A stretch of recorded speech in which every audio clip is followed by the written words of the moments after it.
안녕하십니까. 신천지 교리반증 시간입니다. 오늘은 마태복음 24장 1절부터 14절 말씀을 본문 삼아서 주재림과 예루살렘 성전의 멸망이라는 주제를 가지고 같이 알아보도록 하겠습니다.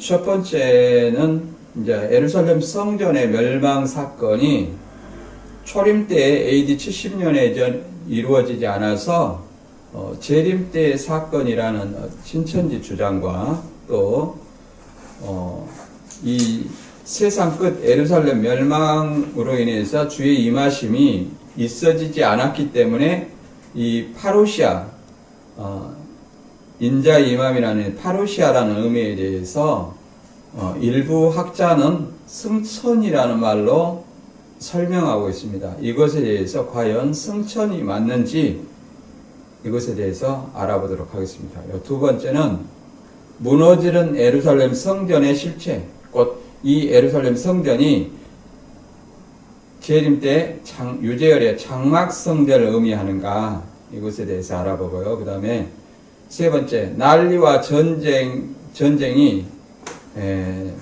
성전이 멸망하는 이 의미에 대해서 알아보도록 하겠습니다. 이것도 장막 성전의 멸망이라고 얘기를 하죠. 그 다음에 신천지 말대로 과연 장막 성전은 42달 동안 멸망을 당했는가 이것에 대해서 알아보도록 하겠습니다. 그리고 마지막으로 신천지가 이제 천국 복음이 모든 민족에게 증거되어야 하리니 그제야 끝이 오리라는 이 말씀에서 이 천국 복음이라 하니까 그 앞에 장막 성전의 전쟁이 천국 복음이라는데 이런 것에 대해서 알아보도록 하겠습니다.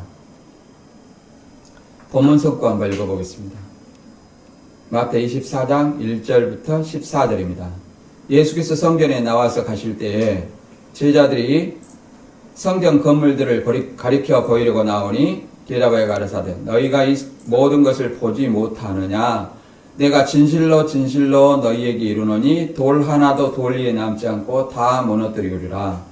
예수께서 감람산 위에 앉으셨을 때에 제자들이 종용이 와서 가로되 우리에게 이르소서 어느 때에 이런 일이 있겠사오며 또 주의 임하심과 세상 끝에는 무슨 징조가 있사오리까? 예수께서 대답하여 가라사대 너희가 사람의 미혹을 받지 않도록 주의하라. 많은 사람이 내 이름으로 와서 나는 그리스도로 하여 많은 사람을 미혹해 하리라. 난리와 난리 소문을 듣겠으나 너희는 상과 두려워 말라. 이런 일이 있어야 하되 끝은 아직 아니니라. 민족이 민족을 나라가 나라를 대적하여 이뤄내겠고 처처에 기근과 지진이 있으리니 이 모든 것이 재난의 시작이니라. 그때 사람들이 너희를 환난에 넘겨 주겠으며 너희를 죽이리니 너희가 내 이름을 위하여 모든 민족에게 미움을 받으리라. 그때 많은 사람이 시험에 빠져 서로 잡아주고 서로 미워하겠으며 거짓 선지자가 많이 일어나 많은 사람을 미혹하게 하겠으며 불법이 성함으로 많은 사람의 사랑이 식어지리라. 그러나 끝까지 견디는 자는 구원을 얻으리라. 이 천국 복음이 모든 민족에게 증거되기 위하여 온 세상에 전파되리니 그제야 끝이 오리라. 이 말씀이거든요. 그래서 이 말씀에 대해서 첫 번째, 세상 끝과 파루시아 의미에 대해서 알아보도록 하겠습니다. 세상 끝이라는 것은 주재림이 세상 끝이에요. 주재림이. 근데 본문에서는 예루살렘 멸망이 세상 끝으로 설명되어 있죠. 그래서 예루살렘 멸망하면 예수님 올 것처럼 되어 있는데 예수님이 안 왔어요. 오시지 않았기 때문에 신천지는 재림 때 장막 성전의 멸망을 예언한 것이다. 이렇게 얘기를 하고 있죠. 그리고 또 이 파루시아 재림이라는 인자 임함 재림이라는 어떤 의미의 파루시아라는 헬라어를 그때 당시에 예수님이 오시지도 않았기 때문에 이것은 꼭 재림만을 의미하지 않고 승천이라는 주장을 하는 학자들이 있습니다. 그러면 이런 주장이 과연 성경적인지 한번 살펴보도록 합니다. 그래서 예루살렘 성전의 무너지고 주재림했는가? 그래서 예루살렘 성전이 멸망을 당했지만 예수님이 재림하지는 않았잖아요. 그래서 신천지가 이렇게 주장하는 한기총의 부패한 거짓 증거였고, AD 70년경 로마 디도 장군이 예루살렘 성전을 무너뜨린 것이다. 실제로 AD 70년에 무너뜨렸죠. 근데 이것이 아니라고 하는 거죠. 왜 아니라고 하냐면 예수님이 성전이 무너지고 예수님이 오지 않았기 때문에 이렇게 얘기를 합니다. 그러나 마태복음 24장 2절과 3절에 보면 예수님께서 너희가 이 모든 것을 보지 못하느냐, 내가 진실로 너희에게 이르노니 돌 하나도 돌 위에 남지 않고 다 무너뜨리오리라. 예수께서 감람산 위에 앉으셨을 때 제자들이 종용이 와서 가로되 우리에게 이르소서 어느 때에 이런 일이 있겠사오며 또 주의 임하심과 세상 끝에는 무슨 징조가 있사오리까, 이렇게 질문을 했습니다. 그래서 예수님의 제자들은 마태 23장에 이제 예루살렘의 한평에 버림바 되리라는 그 말씀을 통해서 이제 감람산으로 이제 성전을 나갈 때에 예수님께 성전 건물을 보이려고 나오니, 그러면 그 제자들이 가리키는 그 성전과 돌 하나도 돌 위에 남지 않고 무너진 이 성전이 예수님이 그 당시에 재림하지 않았다고 해서 이것이 예루살렘 성전을 가르치는 것이 아니냐, 뭐 또 장막 성전을 의미하느냐, 또는 그때 예수님이 재림하지 않았기 때문에 이것은 성천으로 봐야 되느냐, 이것에 대해서 생각을 해봐야 되겠습니다. 신천지는 예수님이 예루살렘 성전이 무너지고 않았기 때문에 이것은 비유이고, 마태 24장의 내용은 유재열의 장막 성전에서 있어진 사건이라고 얘기를 합니다. 그러나 이것은 우리가 잘 보면 마태 24장 2절과 3절을 현대어 성경을 통해서 한번 읽어보도록 하겠습니다. 이것이 과연 어떤 것을 의미하는지. 예수님이 그들에게 말씀하셨다. 내가 분명히 말해둔다. 너희가 보고 있는 이 건물들이 돌 하나도 제대로 얹혀있지 않고 다 무너져 내릴 것이다. 예수님이 감람산에 올라 앉으셨을 때 제자들이 종용이 와서 물었다. 언제 이런 일이 있겠습니까? 또 주님이 오시고 세상 끝날 때의 징조는 무엇입니까? 이렇게 현대 성경에서 했습니다. 그래서 제자들이 가르쳐 보이는 성전 건물, 그리고 예수님이 가르치는 이 건물이 과연 장막 성전이냐, 이 말이에요. 예수님이 우리나라에 와서 장막 성전 건물을 가르쳐 보이면서 이 건물이 무너질 것이다 했는데 서울시가 와서 무너뜨렸습니까? 이런 것을 얘기하는 것은 아니죠. 마태 23장 38절에 보라 너희 집이 황폐하여 버림바 되리라고 장막 성전의 무너짐이 아니라 예루살렘 성전, 유대인들이 하나님을 모시고 있는 예루살렘 성전의 무너짐을 얘기했어요. 그러면 왜 AD 70년에 무너지고 않았느냐?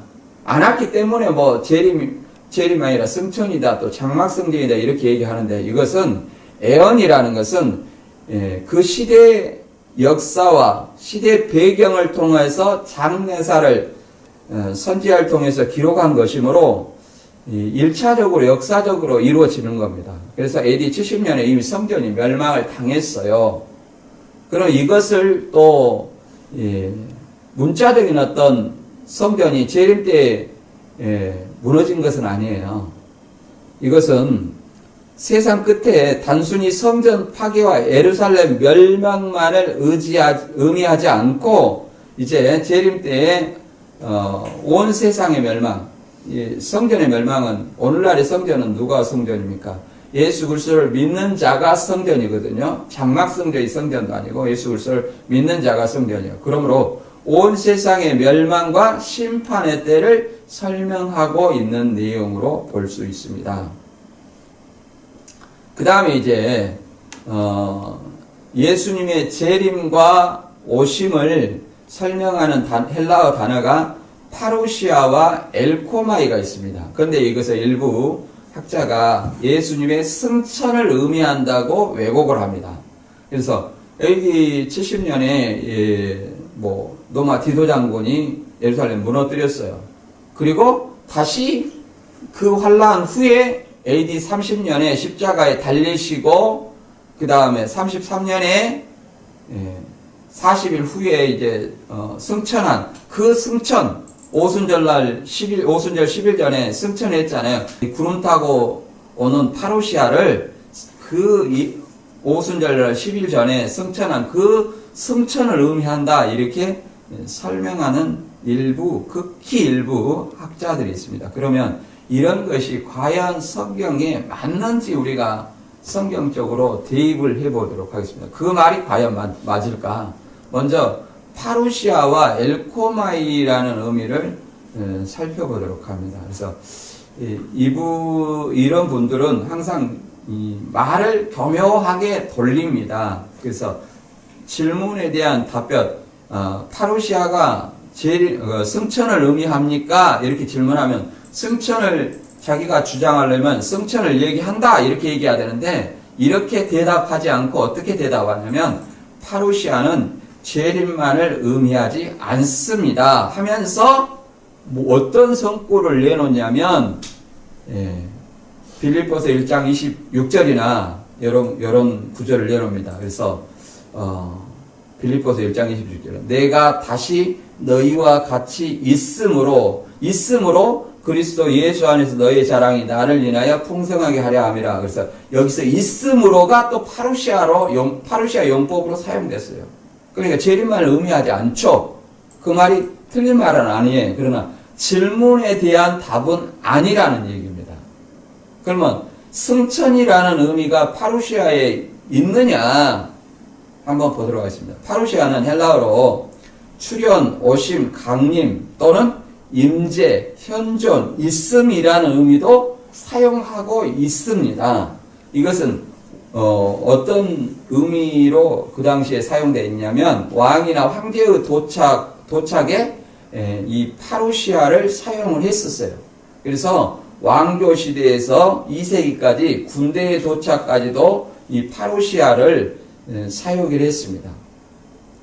그런데 우리는 이제 성경에서는 대부분 예수님의 강림, 재림의 이 파루시아를 사용하고 있어요.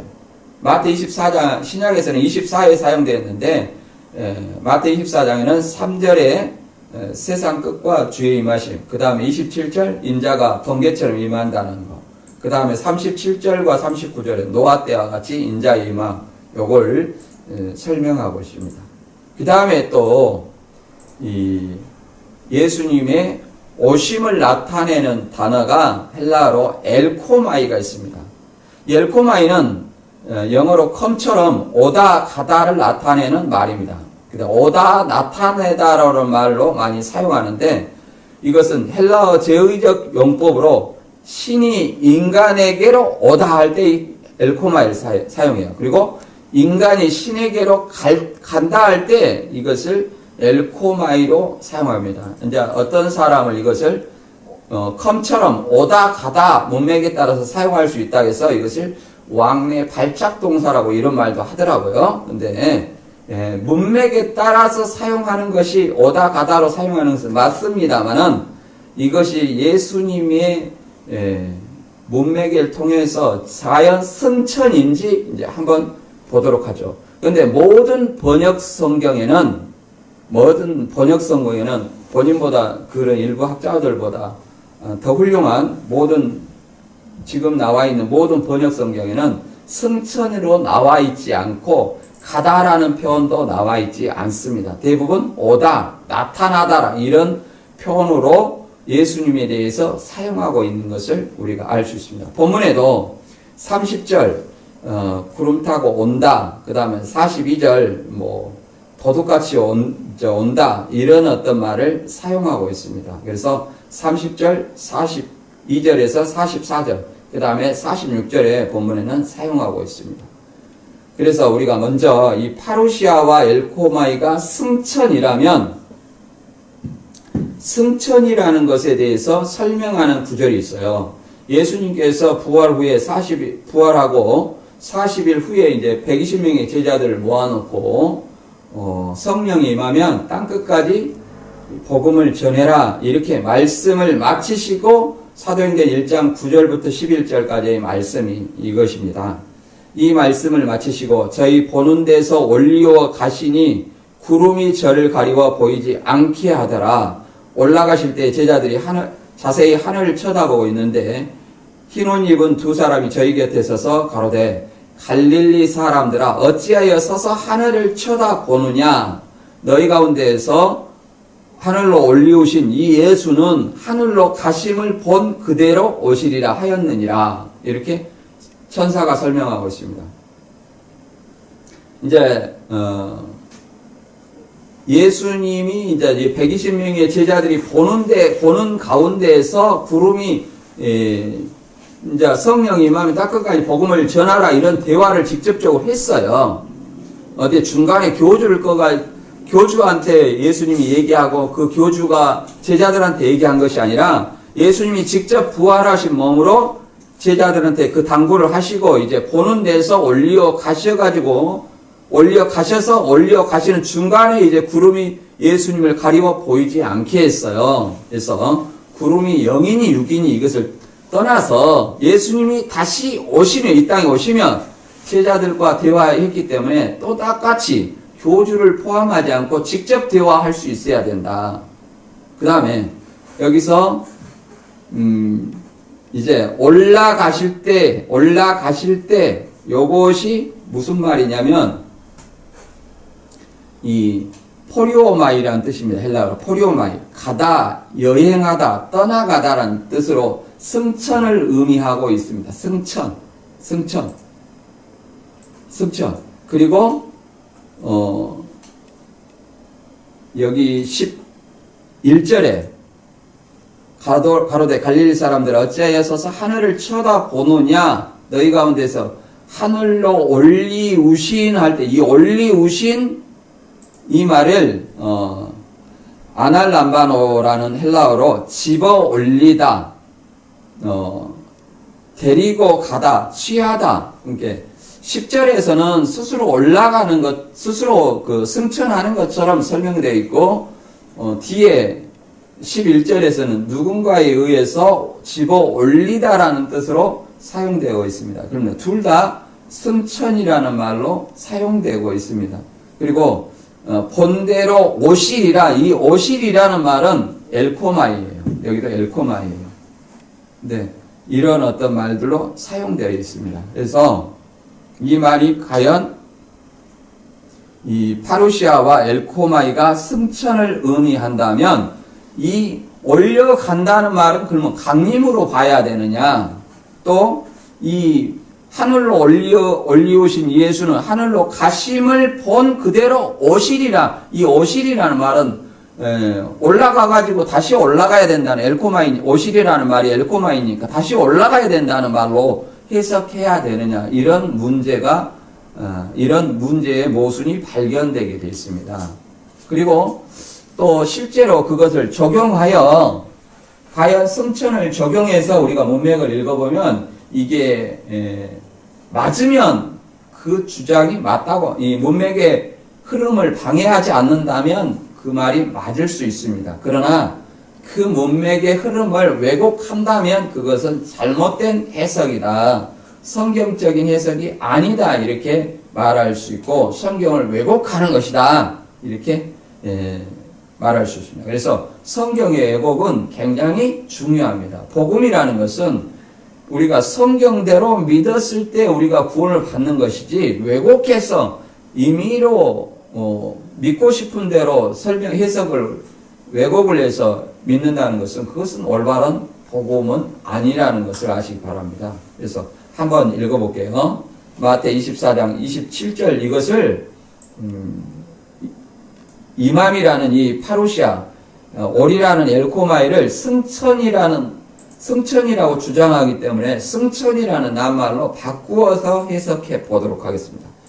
번개가 동편에 나서 서편의 번쩍인 같이 인자의 승천도 그러하리라. 인자의 임함도 그러하리라. 인자의 승천도 그러하리라. 이게 파루시아예요.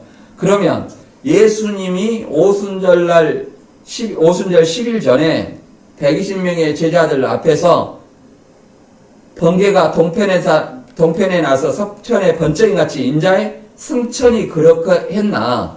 번개처럼 승천했느냐?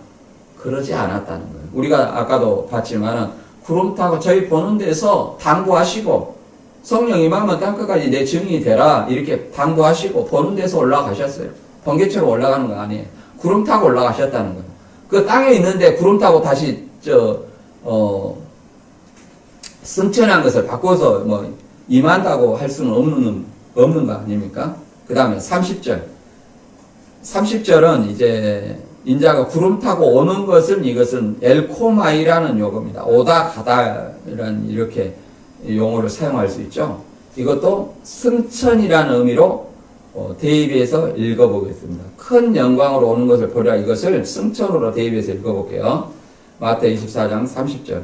그때 인자의 징조가 하늘에서 보이겠고 그때 땅의 모든 족속들이 통곡하며 그들이 인자가 구름을 타고 능력과 큰 영광으로 오는 것을 보리라 이렇게 했는데 승천하는 것을 보리라. 자, 예수님이 인자의 징조가 하늘에서 보이겠고 그럼 이 하늘은 뭐 어디입니까? 예수님 올라가는 하늘이에요? 승천할 때? 그리고 그때 땅에 예수님이 승천할 때에 땅의 모든 족속들이 통곡했습니까? 그리고 능력과 큰 영광으로 승천했습니까? 우리가 이렇게 생각을 해볼 수 있는 거죠. 그때 뭐 땅의 모든 족속들이 제자들도 통곡하지 않았습니다. 그 다음에 노아 때 사람들이 홍수가 임하기까지 깨닫지 못했잖아요. 그런 것을 이제 재림 때를 들어서 설명하고 있는 내용입니다. 그래서 노아 때 노때 같다 이런 말을 얘기를 하면서 인자의 임함도 그러하리라. 이 말은 파루시아라는 용어입니다. 그래서 파루시아인데 이것도 승천으로 대입해서 읽어보도록 하겠습니다. 마태 24장 37절. 노아 때와 같이 인자의 임함도 그러하리라. 홍수전에 노아가 방주에 들어가던 날까지 사람들이 먹고 마시고 장가 들고 시집가고 있으면서 홍수가 나서 저희를 다 멸하기까지 깨닫지 못하였으니 인자의 임함도 이와 같으랴. 이게 홍수가 나서 다 노아 때 같이 다 깨닫어요. 자기가 죽을 때까지 깨닫지 못했다는 거예요. 홍수로 죽는데 그것을 죽기까지 자기가 죽는 줄을 홍수를 통해서 죽는 줄을 깨닫지 못했다는 거예요. 근데 인자의 임함도 그러한다. 그런데 여기서는 임함이 승천이니까 인자의 승천도 노아 때와 같이 아무도 깨닫지 못했다는 거예요. 그러면 120명의 제자들이 예수님이 승천하는 것을 아무도 깨닫지 못했습니까? 다 알았잖아요. 야, 나 간다. 이렇게 했잖아요. 그리고 이미 사복음서에 내가 떠나간다. 아버지께로 간다 했으니 그 말씀대로 120명을 모아놓고 내가 떠나가면 성령을 너희한테 보내주신다 하면서 떠나가셨잖아요. 구름 타고. 그러니 여기에서도 모순이 있죠. 다 깨닫지 못하는 것이 아니라 예수님 제자들이 다 보고 있는 데서 깨닫지 못한 것이 아니라 보고 있는 데서 올리고 가셨기 때문에 이것은 승천으로 보면 문제의 모순이 드러난다. 그 다음에 이제 예수님의 임하는 것을 도적같이 임한다는 말이 있습니다. 그것은 이제 엘코마이로 비유했어요. 엘코마이. 그래서 엘코마이라는 헬라어를 썼는데 이것도 한번 읽어보겠습니다. 과연 이 엘코마이 오리라는 이 표현, 임할는지 이 표현이 과연 승천으로 했을 때 맞는지. 한마디로 쉽게 말해서 도둑은 뭐냐면은 주인이 잠잘 때만 기다려서 물건을 훔칩니다. 주인도 도둑이 어느 경점에 올 줄을 알았다면 그 시간에 깨어 있는 거예요. 근데 이 도둑이 오는 것처럼 주인이 언제 도둑이 오는 것을 모르듯이 예수님도 그와 같이 온다는 사실을 이렇게 비유로서 얘기해 놓은 거거든요. 그런데 이것을 승천으로 얘기를 한다면 과연 맞겠느냐? 42절 읽어보겠습니다. 그러므로 깨어있으라. 어느 날에 너희 주가 임할는지 너희가 알지 못함이라. 너희도 아는 바니 만일 집주인이 도적이 어느 경점에 올 줄을 알았다면 깨어있어 그 집을 뚫지 못하게 하였으리라. 이러므로 너희도 예비하고 있으라. 생각지 않은 때에 인자가 오리라. 그래서 여기서 어느 날에 그러므로 깨어있으라. 어느 날에 너희 주가 임할는지, 어느 날에 너희 주가 승천할는지 너희는 알지 못한다는 거예요. 그러면 제자들이 알지 못했습니까? 승천하는 것을? 야, 나 간다고 그랬잖아요. 저희와 대화하면서 야, 나 올라갈란다 이렇게 올라갔잖아요. 그리고 이러므로 예비하고 있으라. 생각지 않은 때 인자가 오리라. 생각지 않은 때 인자가 승천하리라. 그러면 제자들이 120명의 제자들이 생각하지도 못하는 때에 승천했습니까? 이것을 다니엘서 7장과 연결해서 이것을 설명하는데 다니엘서의 말은 여기다 연결하는 말이 아닙니다. 이것하고 연결시켜서 승천을 설명한다면 신천지의 나말짜마차기하고 다를 것이 뭐가 있을까요? 자, 다니엘서 7장 3절을 인용해서 이렇게 말하는데 7장 13절 한번 읽어보도록 하겠습니다. 내가 또 밤 이상 중에 보았는데 인자 같은 이가 하늘 구름을 타고 와서 옛적부터 항상 계신 자에게 나와 그 앞에 인도되매 요 말을 하고 있습니다. 그러면 여기선 구름을 타고 누구한테 인도되냐면 옛적부터 항상 계신 자에게 인도되매. 그러면 이거는 구름 타고 승천하는 내용이지 구름 타고 강림하는 내용을 설명하는 것이 아니에요. 그래서 다니엘서 7장 13절을 여기에다 적용하면 뭐 이렇게 신천지처럼 남을 여기저기 짜 맞추는 거다. 다를 것이 뭐가 있겠습니까?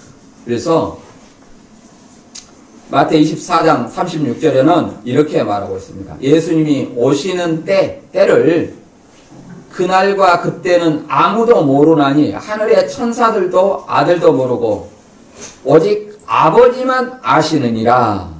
이걸 승천하는 날로 바꿔서 해석하면 승천하는 그날과 그때는 아무도 모르나니 하늘의 천사들도 아들도 모르고 오직 아버지만 아시느니라. 그러면 오직 아버지만 예수님의 승천을 알았을까요? 천사들도 모르고 아들도 모르고 아무도 몰랐나요? 120명이 알았지 않습니까? 그래서 파루시아와 엘코마이가 예수님의 승천이라고 해석하는 일부 학자는 성경을 왜곡하는 것이다. 이게 잘못된 왜곡이다. 다른 복음이라는 것을 우리는 좀 생각을 해봐야 됩니다. 과연 그것이 맞는가? 그분이 훌륭한 학자라 할지라도 성경이 맞지 않으면 우리는 그 나무를 보고 열매를 판단하는 것이 아니에요. 열매를 보고 그 나무를 판단하는 것이야. 말을 아무리 유창하게 잘할다 할지라도 성경을 왜곡하면 그것은 다른 복음이다. 그 다음 이 두 번째, 무너지는 예루살렘 성전의 실체에 대해서 알아보도록 하겠습니다. 돌 하나도 돌 위에 남지 않고 무너지는 성전이 이 유재열의 장막 성전이냐, 이거를 뭐 이렇게 설명하고 있는데, 마태 24장의 예루살렘 멸망을 의미하고 있습니다. 그래서 이것을 그냥 초림 때의 육적 전쟁이 아니고 마태 24장 장막 성전의 재림 때 사건이라고 이렇게 얘기를 합니다. 그래서 이거를 실제로 AD 70년에 로마 군대에 의해서 무너졌죠. 무너졌습니다. 로마 군대에 의해서 헤롯 성전이 무너졌어요. 그래서 돌 하나도 돌 위에 남지 않고 다 무너졌어요. 그래서 보면 이 예루살렘 성전 이제 통곡의 병만 남았는데 이 성전의 돌 하나가 뭐냐면은 400톤이나 되는 돌이에요. 그럼 누구한테 무너졌냐면 이방인인 로마 군대에 의해서 무너졌다. 그런데 과연 장막 성전은 누구에 의해서 무너졌냐? 서울시 포크레인 기사가 이렇게 무너뜨렸다는 거예요. 이게 83년 9월에 이렇게 무너뜨렸다고 설명되어 있습니다. 그리고 이 장막성전 건물도 십자가를 2개 해놓은 것으로 봐서 성전이 아니라 뭐예요? 교회다. 그리고 71년도에 완공되었다 얘기를 합니다. 그러면 71년도에 완공되었다면 69년 11월 30일 시한부 불발 후에 지어진 건물인데 무슨 하나님의 역사가 여기 있습니까? 자, 누가복음 21장 20절 읽어볼까요? 너희가 예루살렘이 군대들에게 에워싸이는 것을 보거든 그 멸망이 가까운 줄 알라. 그때 유대에 있는 자들은 산으로 도망할지며 성내에 있는 자들은 나갈지며 촌에 있는 자들은 그리로 들어가지 말지어다 이렇게 했어요. 그러면 예루살렘 성전이 장막성전이라고 해도 장막성전으로 치십시다. 그러면 장막성전이 이방인인 군대들에 의해 멸망당했는가? 신천지 논리로 일곱 머리 열불 그 일곱 목사에 의해서 멸망을 당했는가? 서울시 포크레인 기사에 의해서 멸망을 당했다. 이렇게 자기들이 증거에 의해서 내놓고 있습니다. 그리고 예루살렘 성전은 실제로 그림을 보면 예루살렘 성전이 AD 70 로마 디도 장군에 의해서 멸망을 당했습니다. 그래서 AD 30년에 예루살렘 멸망을 예언했지만 이제 9대 황제 때 베스파시아누스가 등극해가지고 69년 7월 1일부터 해가지고 사람마다 전에 없던 인두세를 징수하고 성전의 금화를 탈취했어요. 이것이 이제 유대인들의 반란의 계기가 됩니다. 그래서 이제 열심당에 의해서 발생해서 70년에 1차로 노마가 예루살렘 멸망을 시켜가지고 노마 독수리 깃발을 여기다 꽂겨 죽은 사람이 약 110만 명, 포로가 9만 7천 명 이렇게 했습니다. 그리고 마지막 이 73년에는 마사다 요새에서 항전하다가 스스로 자살해서 죽었습니다. 네, 73년에는 실바의 공격에 의해서 얘기를 했죠. 그런데 73년까지 멸망을 당했다 이렇게 하는 사람이 있는데 예루살렘 성전에 돌 하나도 남지 않고 무너지는 사건은 AD 70년에 무너진 거예요. 그래서 이 마사다 요새를 말하는 것이 아니기 때문에 73년에 멸망당했다는 것은 좀 논리에 맞지 않습니다. 그 다음에 세 번째, 난리와 전쟁의 성전의 멸망에 대해서 알아보도록 하겠습니다. 초림 때 예루살렘 성전이 존재하며 이미 존재하잖아요. 예수님이 또 그 성전을 놔두고 예수님 자신을 성전이라 했잖아요. 그런데 성전의 무너짐이 서기관 바리새인들에게 예수님이 예를 들어서 하나님의 백성이 사로잡혀 멸망을 당했다고 얘기를 해요. 성전의 무너짐이 서기관 바리새인에게 사로잡혀 멸망을 당했다고 얘기를 하는 거예요. 그것이 성전일까요? 문자적인 성전이 있는데 무슨 하나님의 백성을 얘기를 해요. 그리고 이 재림 때 성전은 언제부터 성전이냐면 예수님이 성천하고 제자들에게 성령을 주시는 그때부터 오순절 이후부터 뭐예요? 성령을 받은 자가 성전이기 때문에 그때부터 성전이라는 말이 나오는 거예요. 그래서 하나님의 백성을 사로잡혀 멸망을 당한 것이 성전 멸망이다 이렇게 주장하는 것은 초림 때 맞지 않다. 왜? 이미 예수님 그때 당시에는 성전이 육적인 건물 성전이 존재했고 더 나아가서 예수님이 승천하지 않았기 때문에 성령을 주시지 않았기 때문에 문자적인 하나님의 백성이 성전이어가지고 사로잡은 것이 성전의 멸망이다. 이것은 말이 맞지 않습니다.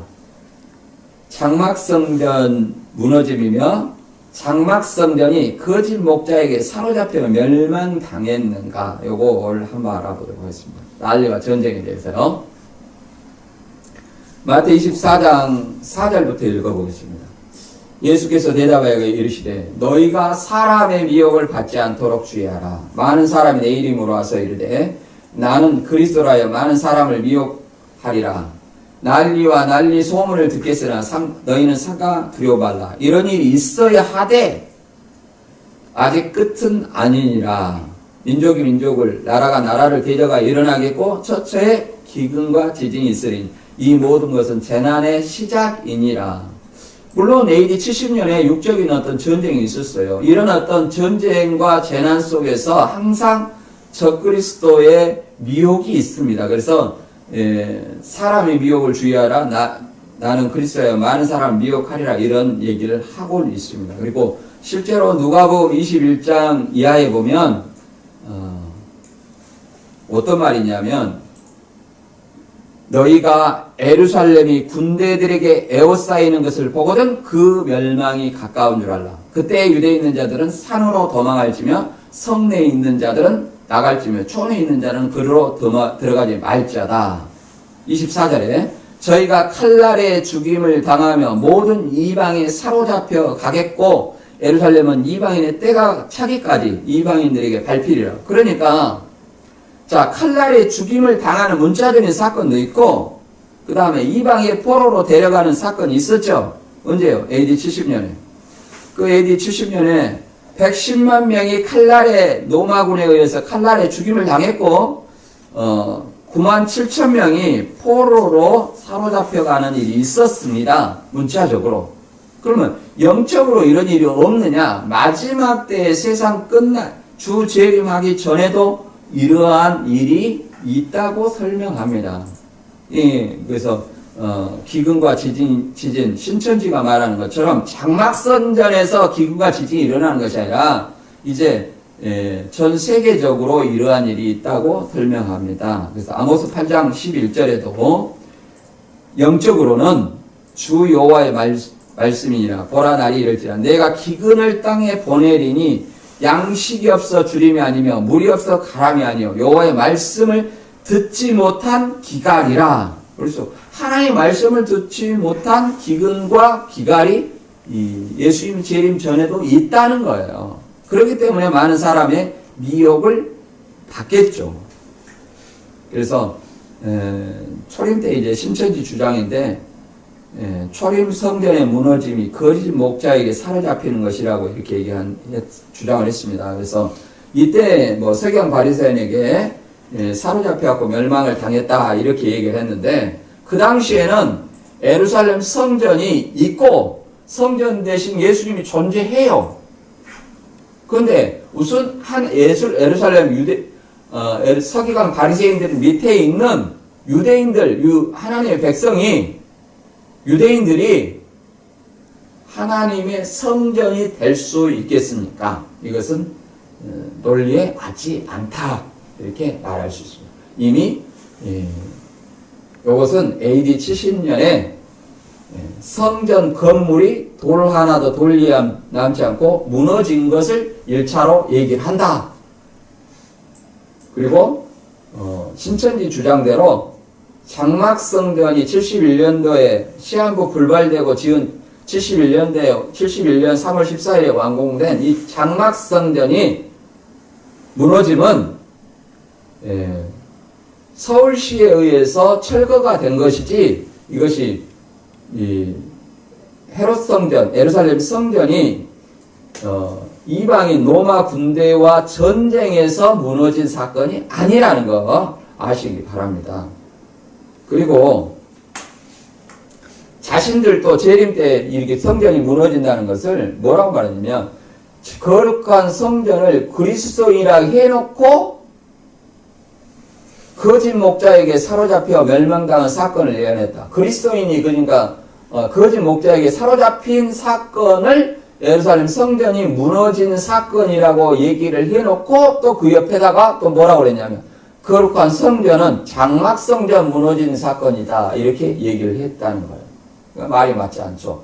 그리스도인이라고 성전이 그리스도인이라고 했다면 이 장막성전에서 일어나는 사건을 얘기하면 이것은 신천지의 모순이죠. 그래서 그리스도인이 성전이라고 주장을 하셨으면 끝까지 주장을 할 것이지 왜 장막성전 건물이 무너진 것을 멸망이라고 주장을 하는가? 말이 안 맞죠. 그래서 이런 환난과 시험에서 믿음을 지킨 자가 누군가 이것에 대해서 계속 읽어보도록 하겠습니다. 마태 24장 9절 그때에 사람들이 너희를 환난에 넘겨주겠으며 너희를 죽이리니 너희가 내 이름을 위하여 모든 민족에게 미움을 받으리라. 그때에 많은 사람이 시험에 빠져 서로 잡아주고 서로 미워하겠으며 거짓 선지자가 많이 일어나 많은 사람을 미혹하게 하겠으며 불법이 성함으로 많은 사람의 사랑이 식어지리라. 여기서 불법이라는 것은 그때라는 것은 이제 난리와 전쟁을 얘기하죠. 이 전쟁 때에 많은 사람들이 환난에 넘겨주고 죽이고 이렇게 미움을 받는다는 거예요. 그때 많은 사람이 시험에 빠져 미워하겠다. 그때 또 누가 일어나는 거예요? 드다와 같은 거짓 선지자가 막 일어나서 많은 사람을 미혹하게 한다는 거예요. 그래서 이런 불법이 아노미아, 불법, 악행, 죄 이런 것들이 성행함으로 많은 사람이 예수님의 하나님 사랑, 이웃 사랑에 대한 어떤 사랑이 식어진다 이렇게 얘기를 합니다. 그럴 때일수록 우리는 어떻게 해야 되냐면 이게 병행문답인데요. 마가복음 13장 9절 너희는 스스로 조심하라. 사람들이 너희를 공회에 넘겨주겠고 너희를 회당에서 매질하겠으며 나를 인하여 너희가 관장들과 임금들 앞에 서리니 이는 저희가 증거되려 함이라. 또 복음이 먼저 만국에 전파되어야 할 것이니라. 이렇게 설명하고 있습니다. 그래서 예수님이 복음이 만국에 전파되고 끝이 오기 전에 반드시 이런 사건이 있다는 거예요. 핍박하고 미워하는 그런 환난에 넘겨주고 시험에 빠지는 일이 있다. 이렇게 설명하고 있습니다. 1차적으로 예루살렘 성벽 무너진 때도 이런 일이 있었겠죠. 그리고 예수님 당시에도 있었고요. 그랬을 때 우리는 어떻게 해야 되냐. 진정한 어떤 믿음이라는 것은 마태 10장 32절과 32절에 이렇게 설명하고 있습니다. 로마서 9장 10장 9절과 10절에 보면 입으로 시인하여서 구원을 얻으라고 얘기합니다. 근데 여기는 10장 32절과 33절에 보면 누구든지 사람 앞에서 나를 시인하면 나도 하늘에 계신 내 아버지 앞에서 저를 시인할 것이요 누구든지 사람 앞에서 나를 부인하면 나도 하늘에 계신 내 아버지 앞에서 저를 부인하리라. 이렇게 설명하고 있습니다. 여기서 사람이라는 것은 이 10장 28절에 마태복음 10장 28절에 몸은 죽여도 영혼은 능히 죽이지 못하는 자들을 두려워하지 말고 오직 몸과 영혼을 능히 지옥에 멸하는 자를 두려워하라. 그러니까 사람을 핍박하고 이렇게 죽이는 그 사람을 두려워하지 말라는 거예요. 믿음이라는 것은 내가 순교를 각오하고 이 믿음을 지키는 것이 진짜 믿음이에요. 순교를 각오하고 나를 죽이려고 하는 몸은 죽어도 영혼을 능히 죽이지 못하는 그 사람들을 앞에서도 핍박을 하고 회당에서 매질을 하더라도 예수님이 나의 주님이시오 나의 하나님이라고 이렇게 시인하면 예수님도 하늘에 계신 내 아버지 앞에 저를 시인을 한다는 거예요. 그렇지 않고 나는 신천지처럼 입만 열면 거짓말하고 나는 신천지 아니에요 이렇게 부인하면 하늘에 계신 내 아버지 앞에서 저를 부인하리라. 그러면 하나님이 부인하면 결단코 그는 하나님의 백성이 될 수 없습니다. 그래서 내 목숨이 경각에 달려있다 할지라도 핍박과 환난에 서 있다 할지라도 결코 예수님을 부인하는 그런 사람이 되지 말아야 할 것입니다. 그래서 사람들은 누구 같은 사람들? 베드로 같은 사람들이죠. 베드로가 3번 예수님 부인하고 도망갔잖아요. 그러면 네 번째로 과연 장막성전은 신천지 말대로 42달 동안 멸망당해서 없어졌는가? 80년 9월에 이미 멸망당이 없어졌다고 하잖아요. 7머리 10뿔 짐승에게.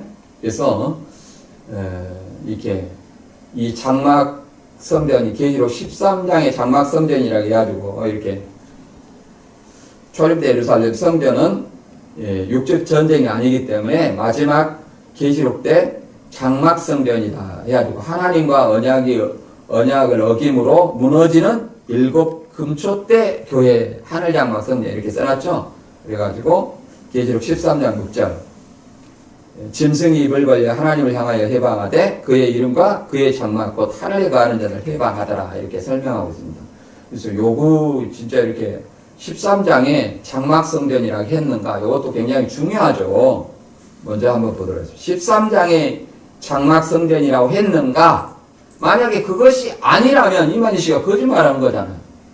하나님이 거짓말 계시를 했을까요? 하나님은 일부이언하는 분이 아니잖아요.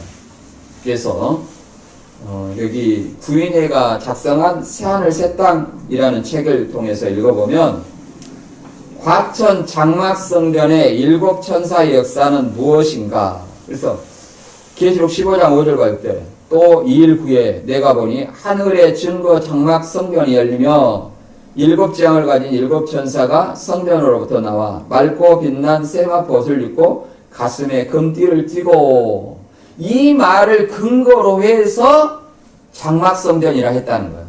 신천지는 이 하늘에는 뭐 새하늘이고 증거 장막 의성전을 의자를 빼고 증거 장막 성전이라 했는데 이 유재열 장막성전은 계시록 15장의 말씀을 인용해서 자신들이 일곱 천사고 대적으로 심판하는 일곱 천사고 자신들이 하는 말은 하늘의 증거이고 그렇기 때문에 자신들의 어떤 교회는 장막의 성전에서 의자를 똑같이 빼고 장막성전이라고 얘기를 한 것이다. 이것을 이제 구인회는 어떻게 말했냐면 그 아래 읽어보겠습니다. 1966년 6월 경기도 시흥군 갑천면 막계리 청계산 및 저수지위에 장막성전이라는 교회가 건축되어 일곱 천사의 역사가 시작됐다. 여기서 일곱 천사라고 하잖아요. 계시록 1장 20절에 일곱 별이라 하지 않죠. 이 일곱 천사는 인자가 영으로 재림하실 징조로 먼저 나와서 역사하는 예표의 사람들이다. 예표의 사람들이라는 것은 이 구인회시 길리비 하는 사자라는 거예요. 이 일곱 천사가 나와서 장막성전이라는 교회를 건축하고 역사한 후에 인자가 재림하게 되어 있다. 이 일곱 천사가 무엇인가 하면 일곱 눈, 종순, 무화과 나무의 역사이다 하고 설명해 놨습니다. 그래서 구인회시 또 길리비 사자가 누구냐면 유재열 씨라고 얘기하는 거예요. 다시 한번 얘기하지만 장막성전이라는 이름은 계시록 13장의 이름을 13장의 하늘 장막을 이름을 빌려서 장막성전이라 이름을 지은 것이 아니라 계시록 15장 5절에 하늘의 증거이기 때문에 자신들의 교회를 장막성전이라 했다는 거 확인해 보겠습니다. 계시록 15장 5절에 또 2일 후에 내가 보니 하늘의 증거 장막의 성전이 열리며 이 말을 여기 간판 보면 김창도 씨가 있는 간판이죠. 하늘의 증거 이게 파란색으로 해놨죠. 그 다음에 십자가 해놓고 그 다음 밑에 장막성전 이렇게 간판을 달아놨습니다. 그러니까 계시록 15장 5절에 장막성전을 얘기하는 것이지 계시록 13장 3절에 장막성전을 얘기했다는 것이 아니에요. 그리고 42달 동안 멸망을 당했으면 장막성전은 더 이상 80년 9월 14일 이후에는 존재하지 않아야 됩니다. 그런데 여기 보면 2015년 3월 14일 하늘의 증거 장막성전 언약 제49주년 기념예배 이 김창도 씨의 가운데는 김창도 씨가 이렇게 기념 예배를 언약해가지고 기념 예배를 드리는 것은 장막성전이 멸망당하지 않고 아직도 존재하고 있다. 그러므로 42달 멸망을 당했다는 말은 순 거짓말이다. 그리고 최동희 씨의 증거를 들어봐도 마찬가지입니다. 7머리 10뿔이 들어와서 42달 동안 피진료로 치리했다. 기간 동안 치리했다. 이렇게 생각하면 문제가 있다고 얘기를 합니다. 그러면서 뭘로 바꿨냐면 그러면서 이삭 중앙교회랑 간판을 42달 동안 달고 있다 그랬어요. 다만 탁씨가 81년 9월 20일 날 목사 임직 시대 잠깐 왔다 간 것이 전부라는 거예요. 그러므로 왜 바다에서 올라온 그 짐승의 실상이 탁신한 사람인데, 예? 탁시. 그렇죠? 예. 탁시. 근데 탁시는 보면은 장막에 1981년 9월 20일 목사 임직식 예배 때 한 번 왔다 간 사람이에요. 예? 그 사람이 80년 9월 달에 장막에 들어왔다가 42달 있다가 84년 3월 14일 날 이렇게 나간 사람이 아니라 81년 9월 20일 장막에 목사 임직식 예배 때, 그렇죠? 노회장으로서 그날 하루 왔다 간 사람이 그 사람이거든요. 그러니까 바다에서 올라온 짐승이 장막에서 기거하는 기간 이렇게 보면은 조금 문제가 되죠. 최강사도 장막성전이 7머리 10뿔 짐승에 의해서 7목사와 10장로에 의해서 멸망당한 것이 당한 일이 없다는 것을 반증하고 있다는 거예요. 그럼 거짓말인 것을 알고 설명하는 거죠. 그래서 42달 멸망은 존재하지 않는다. 그 다음 5번째, 천국 복음이 장막선정과 전쟁인가? 신천님은 꼭 이렇게 얘기를 하더라고요.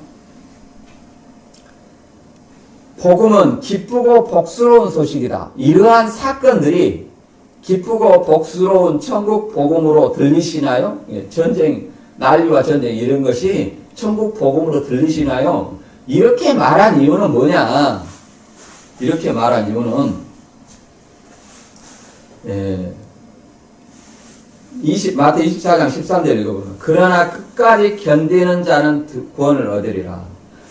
이 천국 복음이 모든 민족에게 증거되기 위하여 온 세상에 전파되리니 그제야 끝이 오리라. 여기서 이가 이제 지시대명사로 신천지는 보는 거예요. 지시대명사니까 이가 가리키는 지시대명사는 어디냐? 그 앞에 난리와 전쟁을 얘기한다는 거예요. 그래서 전쟁이 과연 기쁘고 복스러운 소식이냐?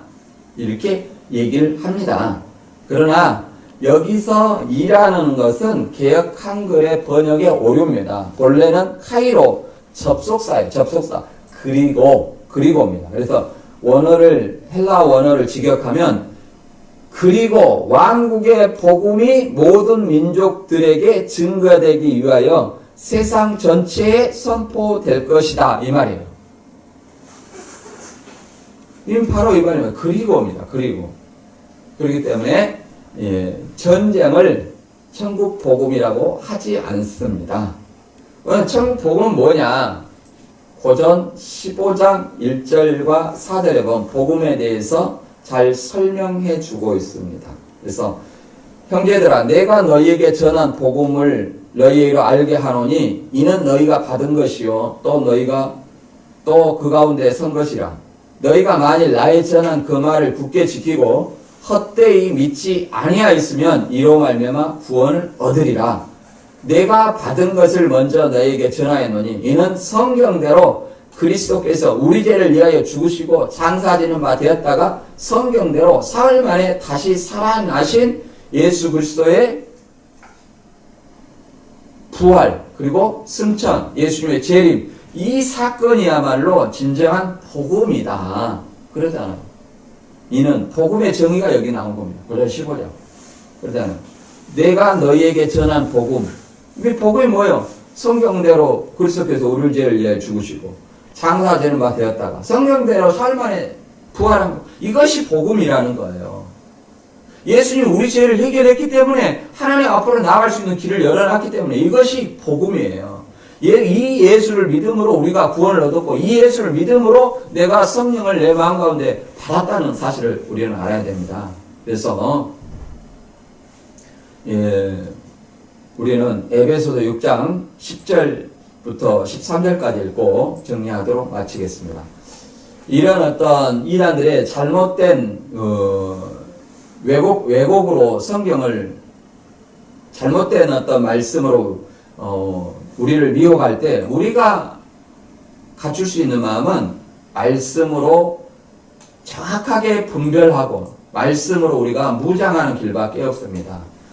에베소 6장 10절입니다. 정말로 너희가 주 안에서와 그 힘의 능력으로 강건하여지고 마귀의 계계를 능히 대적하기 위하여 하나님의 전신 갑주를 입으라. 우리의 씨름은 혈과 육에 대한 것이 아니요 정사와 권세와 이 어둠의 세상 주관자들과 하늘에 있는 악의 영들에게 대함이라.